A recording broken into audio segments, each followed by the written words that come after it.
Olá, pessoas! Finalmente os 3 primeiros episódios da segunda temporada de The Boys chegaram ao Prime Video e vou falar que foi uma decisão muito acertada da Amazon de colocar apenas os 3 primeiros e depois seguir. Eu pensei assim, por que 3 episódios? Poderia ser 2, sei lá, poderia ser metade da temporada, vão ser 8 episódios.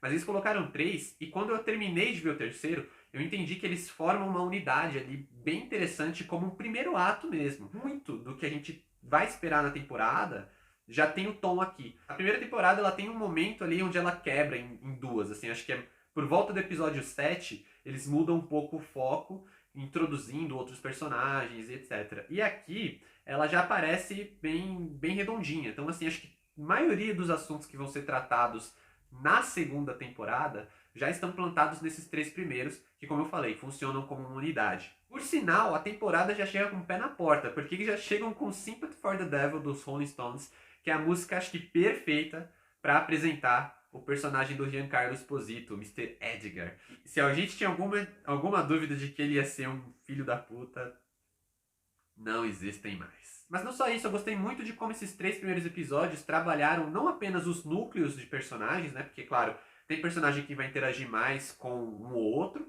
mas também eles fizeram uma sequência inicial sensacional, uma montagem muito boa, por sinal, onde eles apresentam novamente o set, mas eles deixam bem claro a lógica das pontas soltas que ficaram, algumas das pontas soltas que ficaram na primeira temporada. Então, assim, a gente já começa ali com o Translúcido, que foi o cara, tipo, o Translúcido ele morreu, mas a gente termina a primeira temporada sem saber como isso vai ser abordado pra mídia. Afinal de contas, os sete, eles são um grupo super famoso e eles não podem simplesmente falar, pô, o civil matou um herói, porque isso seria uma grande fraqueza, né, pra eles. Eles trabalham em cima disso, numa sequência inicial, que mostra um pouco ali do Homelander, nos lembra como o Homelander é cara de pau, ele é mentiroso, mostra que a Starlight já está ali de volta com o set, que ela não foi descoberta, que ela ajudou o Rio e etc. E inclusive tem uma cena sensacional onde eles já falam dos super terroristas de cara, onde eles mostram o super terrorista da primeira temporada e a cena é protagonizada pelo Black Noir, personagem que eu falei que é muito interessante, ele é muito instigante porque a gente não conhece nada sobre ele, mas ele é um grande lutador, a gente tem uma noção ali das habilidades dele nessa primeira sequência da segunda temporada. E aí, inclusive, ele continua fazendo às vezes o alívio cômico, hein? E é muito legal quando a gente pensa que esses episódios eles já acertam exatamente a direção da temporada, porque a gente sente que não vai ser uma temporada que vai ter alguma enrolação, que vai se perder no meio. Ela parece que sabe exatamente o que está fazendo com todos os personagens ali. Beleza, a gente tem 3 episódios muito instigantes. E a gente tem 3 episódios com novos personagens e com velhos personagens, com relações que mudaram, com relações novas. Por exemplo, a gente tem muito da Starlight interagindo com o A-Train, né, que é o Trem Bala. São 2 personagens que quase não interagiram antes, na primeira temporada, e agora eles têm ali boas cenas juntos. E isso tá tudo explicado, afinal de contas o A-Train ele viu ela ajudando o Rio e os caras a fugirem. Então tem uma lógica ali do porquê que os dois estão tendo tantas cenas. Tem uma tensão entre os dois muito legal. A gente fica o tempo inteiro se perguntando o que vai dar merda, porque que vai dar merda é certeza. A gente pode esperar isso dessa série. Mas pra quem não sabe, o showrunner responsável pelo desenvolvimento da série é o Eric Kripke, que é o criador de Supernatural. E ele foi o showrunner há 10 anos atrás, quando Supernatural ainda era boa. E ele faz uma coisa aqui que ele fazia em Supernatural, que era assim, primeiro você cria uma linha de história, estabelece, conta a história que você quer contar, e a partir daí você vai puxando os pontos certos para empurrar a sua história para frente, né? Não adianta você só ir reciclando ideia, não adianta você deixar ideias para trás e ir plantando novas. E eu senti que esses 3 episódios eles fazem muito bem isso. Então, por exemplo, a gente tem a trama ali dos super terroristas novamente. É um tema que é muito presente nesses 3 episódios. Eu acho que seria o tema principal dos 3 episódios, quando a gente fala de antagonismo. Mas isso não é do nada. Isso não continua simplesmente de onde a gente pensou. Eles trazem pontos, aspectos que eles mencionaram lá na primeira temporada, que a gente nem pensa que tem a ver, que tem ligação, eles trazem isso de volta. E ao mesmo tempo, eles não deixam tudo muito óbvio. Então, assim, a relação, por exemplo, do Billy com a Becca e o Homelander, cara, a gente não sabe para onde vai. A gente tem bastante cena ali do Homelander, da subtrama relacionada ao filho dele, mas, cara, é muito impossível. Teve algumas coisinhas que eu imaginei que iam acontecer, que estão acontecendo, mas nada que eu pensei, poxa, o desenvolvimento tá óbvio. E esses 3 episódios eles fazem uma coisa muito legal com a nova heroína, que é a Tempesta, né, a Stormfront.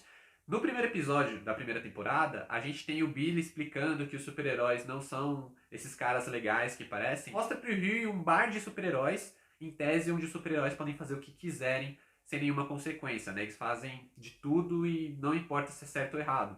Mas ele fala que o Homelander não bebe, ele não fuma, ele é perfeito. E a gente só vai descobrir que o Homelander, ele realmente faz coisas erradas no final do episódio. Então, assim, por um instante a gente pensa que pode haver uma exceção, e logo no final do episódio a gente vai começar a ter noção de que o Homelander é o pior desses caras. E eles fazem o mesmo aqui com a Tempesta. Só que eles não fazem isso em um episódio, eles fazem isso na construção dela durante os 3 episódios. Então, assim, eu já sabia mais ou menos pra onde o desenvolvimento dela ia, mas mesmo assim eu me peguei pensando, caraca, essa personagem é muito legal. Finalmente um personagem ali que tá no núcleo de heróis, que é uma pessoa legal. Mas eu tava só esperando eles explodirem isso, sabe? Eles pegarem e mostrarem quem ela era de verdade. E quando eles mostram... Uou! Esses 3 episódios a gente também tem já aquela cena que a gente viu na Comic Con at Home, né? Na San Diego Comic Con, que é a cena do barco, onde eles atropelam, eles enfiam um bote na baleia lá do profundo. Cara, aquela cena é muito engraçada. Foi mal. Assim, tipo, eu sei que ela é super politicamente incorreta, mas eu tinha visto ela na Comic Con, eu dei muita. Assim, eu fiquei muito empolgado quando eu vi, porque eu achei bizarra e engraçada. E é muito legal quando você tem a noção do contexto todo dali, e principalmente como aquela cena se desenrola depois, né? Porque a gente tinha subtramas em aberto da primeira temporada, do A-Train e do Profundo, principalmente, né? Do A-Train relacionada às drogas, ao composto V, e o Profundo é uma trama meio de depressão, a gente vai entendendo, entrando na cabeça do personagem, entendendo que ele, apesar dele ser um escroto, ele tem seus próprios problemas. Isso é um ponto que eu não gosto muito quando a gente faz exageradamente. Então, assim, isso já é uma coisa que eu não gostei tanto na segunda temporada, que eles seguem pra esse caminho, meio que falando, pô, o Profundo é um cara escroto?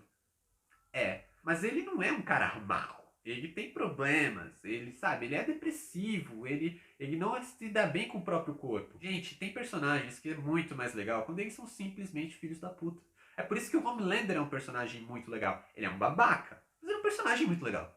E uma coisa que eu senti bastante nesses 3 episódios, por exemplo, é o fato de que a série vai trabalhar muito bem as consequências, né? Como eu mencionei do Eric Kripke, ele não é um cara que costuma deixar pra trás o que aconteceu e simplesmente ir empurrando história e ir criando história e pronto, olhando pra frente sem necessariamente olhar o todo. Não, a gente nota muito bem isso, essa causa de consequência aqui. O A-Train, por exemplo, é um personagem que ainda está sofrendo efeitos colaterais por causa do composto V. Não vou dizer aqui, para evitar spoilers, imagino que você já tenha assistido, mas mesmo assim, vai que você não viu. Mas enfim, o coadjuvante lá da primeira temporada volta aqui e já é meio que o primeiro personagem que eles usam para mostrar que essa temporada ela não vai perdoar, sabe? Ela vai ser escrota, ela vai ser sangrenta, e ela vai ser incrível, pelo menos por esses 3 primeiros episódios. Se ela continuar nessa direção, eu acho que a segunda temporada tem tudo pra ser tão boa ou até melhor que a primeira. Já assistiu os 3 primeiros episódios? Qual é o seu momento preferido?